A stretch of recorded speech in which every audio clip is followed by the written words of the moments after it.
Hello student, कैसे हैं सभी। उम्मीद करता हूं सभी ठीक होंगे। एक बार फिर से स्वागत है आप सभी का आपके अपने यूट्यूब चैनल पैशन केमिस्ट्री पर। तो अब हमने क्या डिस्कस किया था, कोऑर्डिनेशन कंपाउंड में हमने डिस्कस कर लिया था बेटा अबाउट आइसोमेरिज्म। आइसोमेरिज्म में हमने टेट्राहेड्रल आपके जो कॉम्प्लेक्स होते हैं, स्क्वायर प्लेनर कॉम्प्लेक्स होते हैं, ऑक्टाहेड्रल कॉम्प्लेक्सेस होते हैं, उन सभी के केस में हमने क्या है, geometrical, optical and total number of stereo isomer का कंप्लीटली और एक ट्रिकी वे से क्या किया था, डिस्कशन किया था। आज हम जो करने वाले हैं वो है बॉन्डिंग इन कोऑर्डिनेशन कंपाउंड्स। और ये वाला टॉपिक आपका डेफिनेटली है, श्योर है, बहुत ही ज़्यादा इंपॉर्टेंट है। जितना आपका आइसोमेरिज्म टॉपिक इंपॉर्टेंट था उतना ही ये भी इंपॉर्टेंट है।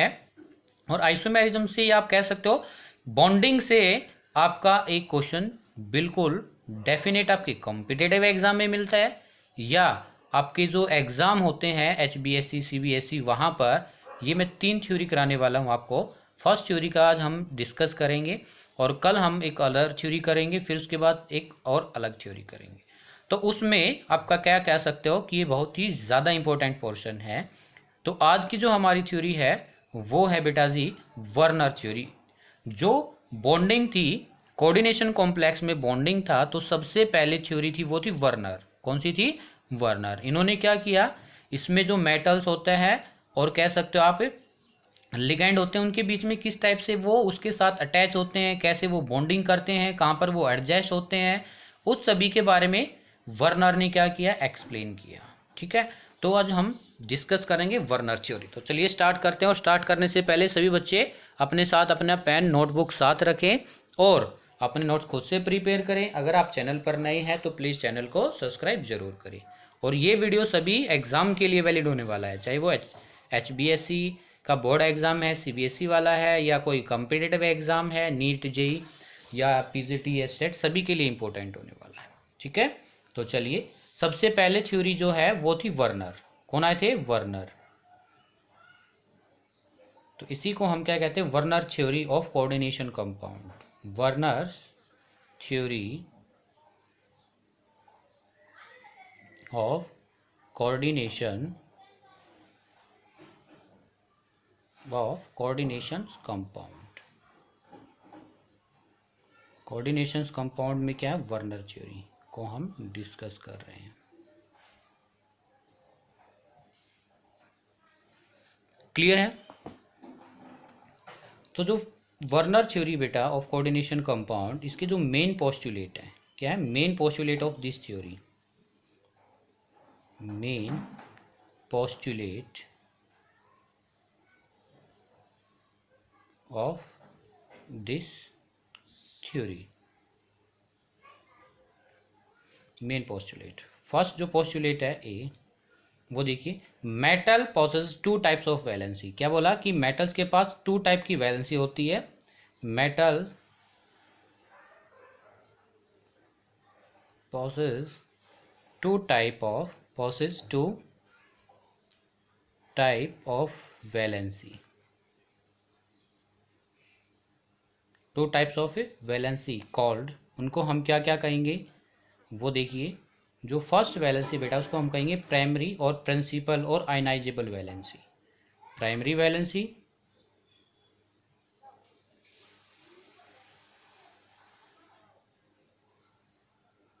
प्राइमरी, और क्या कह सकते हो प्रिंसिपल, और क्या कह सकते हो आयनाइजेबल वैलेंसी। ठीक है, सेकेंडरी और नॉन आयनाइजेबल वैलेंसी। सेकेंडरी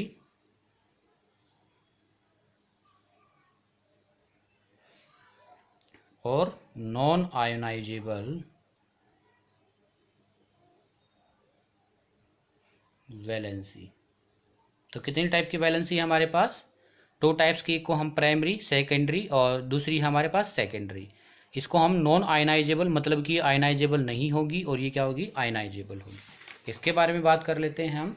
ये प्राइमरी सेकेंडरी वैलेंसी क्या है और कैसे ये कोऑर्डिनेशन कॉम्प्लेक्स में बिहेव करेगी। क्लियर है? तो चलिए डिफरेंस जस्ट डिफरेंसिंग वे में हम इनको पढ़ेंगे। एक साइड लिखेंगे प्राइमरी वैलेंसी, एक साइड लिखेंगे सेकेंडरी। अगर 2 के ऊपर हम ये डिग्री लगा देते हैं, इसका मतलब सेकेंडरी होता है सेकेंडरी वैलेंसी, ठीक है। प्राइमरी वैलेंसी क्या होती है बेटा जी? जो प्राइमरी वैलेंसी होती है, जो चार्ज प्रेजेंट होता है ऑन मेटल आयन या oxidation state, is called primary valency. The charge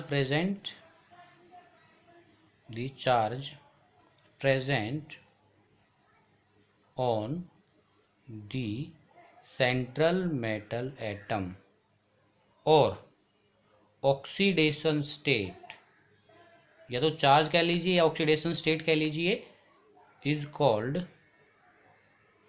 primary valency. उसको हम क्या कहेंगे?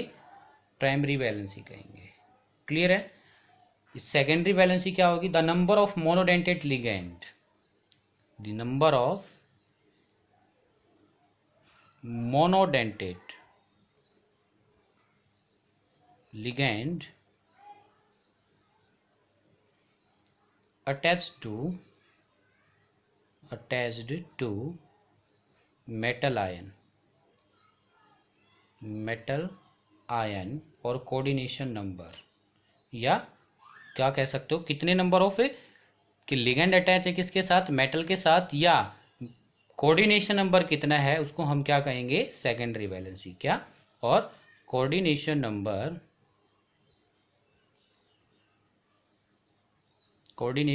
Number are called secondary valency. क्या कहेंगे हम उसको? Secondary valency. अभी हम एक एग्जाम्पल की बात कर लेते हैं। तो एग्जाम्पल देखिए, जैसे क्रोमियम NH3 6 3 पॉजिटिव चार्ज, और यही सेम एग्जाम्पल हमने सेकेंडरी वैलेंसी को एक्सप्लेन करने के लिए लिया, chromium NH3 6 3 positive charge. Clear है? तो इसको जो प्राइमरी वैलेंसी है, किसको बोला था आपने प्राइमरी वैलेंसी? जो चार्ज या ऑक्सीडेशन स्टेट है किस पर? Central metal atom. CME का मतलब क्या है? सेंट्रल मेटल एटम पर कितना चार्ज है। तो कैसे चार्ज निकालना सिखाया था मैंने आपको? जिस पर चार्ज निकालना है उसको आप एज्यूम करते हैं X। क्या एज्यूम करते हैं? X। फिर प्लस जो अमोनिया है बेटा, अमोनिया नेगेटिव लिगेंड है, पॉजिटिव लिगेंड है, या न्यूट्रल लिगेंड है? ये आपको मैंने जब बेसिक इंट्रोडक्शन कराया था वहाँ पर बताया था। तो वहाँ पर आप जा करके देखोगे, आपको याद होगा, उम्मीद करता हूँ सभी बच्चों को याद होगा। तो ये कैसा लिगेंड है? न्यूट्रल। कैसा लिगेंड है? न्यूट्रल। तो 0 चार्ज होगा, और है कितने हमारे पास? ये 6 है, और चार्ज इस पर कितना है? 0। और जो ये कंप्लीट चार्ज होता है, ये ब्रैकेट के बाहर से होता है, ये इक्वल टू पुट कर देते हैं। तो X की वैल्यू कितनी आई? +3। तो प्राइमरी वैलेंसी इसमें कितना हो जाएगा? +3। प्राइमरी वैलेंसी की वैल्यू क्या होगी? 3। तो क्या है here? X will be primary valency. X will be primary valency. Secondary valency क्या होती है? या तो मोनोडेंटेड लिगेंड कितने अटैच होते हैं, वो क्या है, उनको काउंट कर लो, उसी को हम क्या कहते हैं? Coordination number. तो देयर आर, ये जो लिखा रहता है क्या रहता है? Coordination number. ये क्या है? Secondary valency. तो secondary valency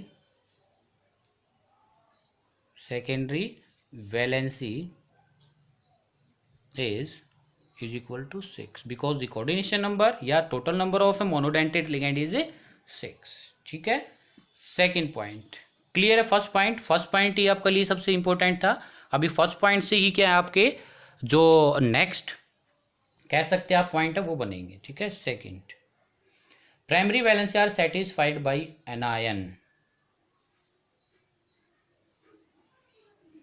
primary valency is या आर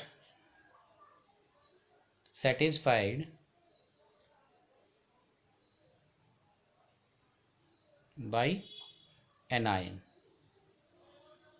एनायन से ही क्यों? क्योंकि देखो बेटा, मेटल पर आप देखना क्या है, जनरली मैक्सिमम केस में पॉजिटिव चार्ज आएगा। क्या आएगा मैक्सिमम केस में पॉजिटिव, और पॉजिटिव को कौन बैलेंस करेगा, एनायन। एनायन का मतलब जिस पर नेगेटिव चार्ज हो, ठीक है। और इसमें थर्ड सेकंड पॉइंट ये वाला क्या होगा, secondary valency are satisfied by negative ion और neutral molecules. Secondary valency are satisfied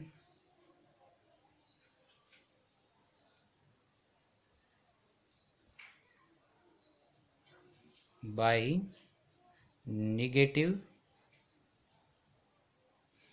ions और क्या कह सकते हैं, न्यूट्रल मॉलिक्यूल्स, न्यूट्रल लिगैंड या मॉलिक्यूल्स, कुछ भी कह लीजिए, लेकिन हम लिगैंड की बात ही करेंगे। जैसे फॉर एग्जांपल इधर बात कर लेते हैं और इधर बात कर लेते हैं एग्जांपल की। क्रोमियम था NH3 और अब इसके साथ यहाँ पर कितना था बेटा जी, 3 पॉजिटिव चार्ज था। 3 पॉजिटिव चार्ज को रिमूव करने के लिए, ऊपर देखिए 3 पॉजिटिव चार्ज है, इसको रिमूव करने के लिए यहाँ पर 3 क्या होने चाहिए, नेगेटिव। तो मैंने 3 क्या लगा दिया यहाँ पर, नेगेटिव, मतलब 3 क्लोरीन नेगेटिव इसके साथ अटैच कर दिए। तो इसने क्या किया, प्राइमरी वैलेंसी को बैलेंस कर दिया।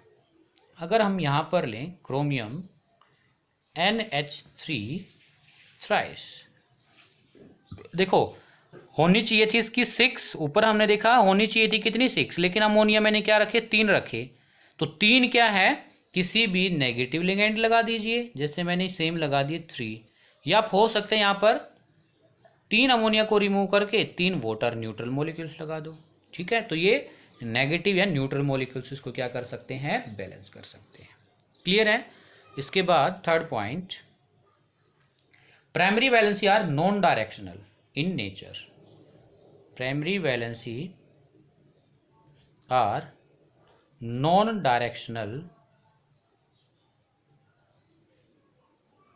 इन नेचर, कोई डायरेक्शन नहीं होती है प्राइमरी वैलेंसी की। कैसे, देखिए ये हमने सेंट्रल मेटल लिया Cr और इसके साथ पहले अमोनिया कितने, 6, अमोनिया कितने बेटा जी, 6,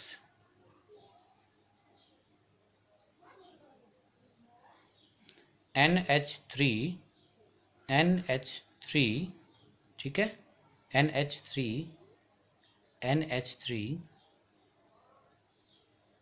ये इसकी मैंने क्या बनाई, स्ट्रक्चर। अब देखो इसके साथ मैंने क्या लगाने हैं, जो प्राइमरी वैलेंसी को सेटिस्फाइड करने थे वो वाला एनायन लगाना है, ठीक है। तो वो क्या है, कहीं भी लग सकते हैं, मतलब कोई डायरेक्शन नहीं होती। अज्यूम कीजिए ये Cl ये वाले लगा दिए, मतलब 2 Cl तो मैंने इस साइड लगा दिए और एक Cl इस साइड लगा दिए, या हो सकता है 2 Cl इस साइड हो सकते हैं, एक Cl इधर हो सकता है। तो मतलब इनकी कोई डायरेक्शन नहीं होती। तो primary valency are non directional in nature, ठीक है। लेकिन इस केस में थर्ड पॉइंट, इस केस में क्या होगा, secondary valency are always directed towards fixed position in space and giving a definite geometry to complex. ये कैसी होती है, इनकी जो है आपका जो डायरेक्शन है वो फिक्स्ड होता है, और इसी वजह से क्या है, आपको एक डेफिनेट ज्योमेट्री प्रोवाइड कराती है। किसको, कॉम्प्लेक्स को एक डेफिनेट ज्योमेट्री प्रोवाइड कराएगी, ठीक है। सेकेंडरी वैलेंसी आर डायरेक्शनल, कैसे होगी, directional towards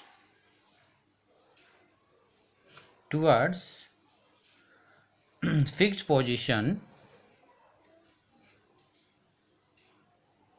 towards fixed position in space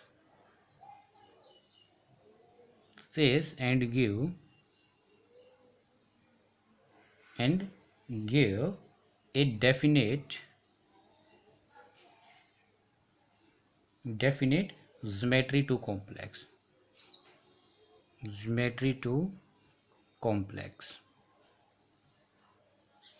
clear है। तो ये क्या हुआ, थर्ड डिफरेंस हुआ। क्लियर है इतना। और बच्चों को काफ़ी कन्फ्यूजन हो जाता है, जो मैंने डार्क लाइन से दिखाया, ये डार्क लाइन ये वाली, ये क्या है, सेकेंडरी वैलेंसी, और जो मैंने डॉटेड लाइन से दिखाया ये क्या है, प्राइमरी वैलेंसी, ये भी याद रखना है। तो ये किसके बारे में था, वर्नर थ्योरी। किसके बारे में, ये कंप्लीटली वर्नर थ्योरी के बारे में। ये कंप्लीटली अबाउट मेन पोस्टुलेट था। इसके बाद जो है limitation of Werner theory, limitation क्या क्या थी इसकी। तो जो सबसे पहली लिमिटेशन थी, it could not answer the basic questions of the following which is why only certain compound form coordination compound at not other. इसने क्या, कुछ ही कंपाउंड होते हैं सर्टेन जो कि कोऑर्डिनेशन कॉम्प्लेक्स बनाते हैं। तो why only certain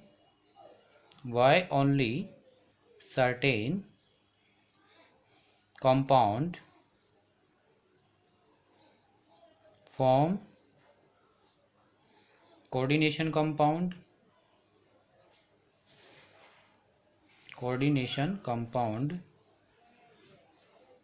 why other not, why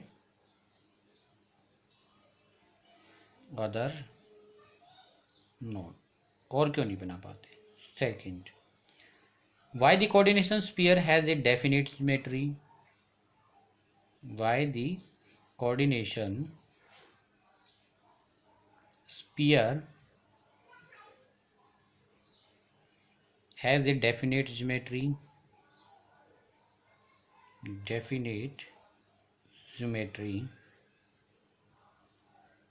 third, why do this compound possess definite magnetic and optical properties, मतलब किसको, मैग्नेटिक एंड ऑप्टिकल प्रॉपर्टीज।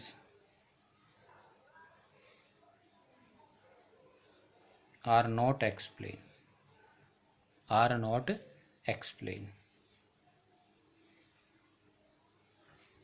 ठीक है, तो ये क्या था, किसकी लिमिटेशंस थी, वर्नर थ्योरी को। और इन्हीं लिमिटेशंस को दूर करने के लिए आए VBT, वैलेंस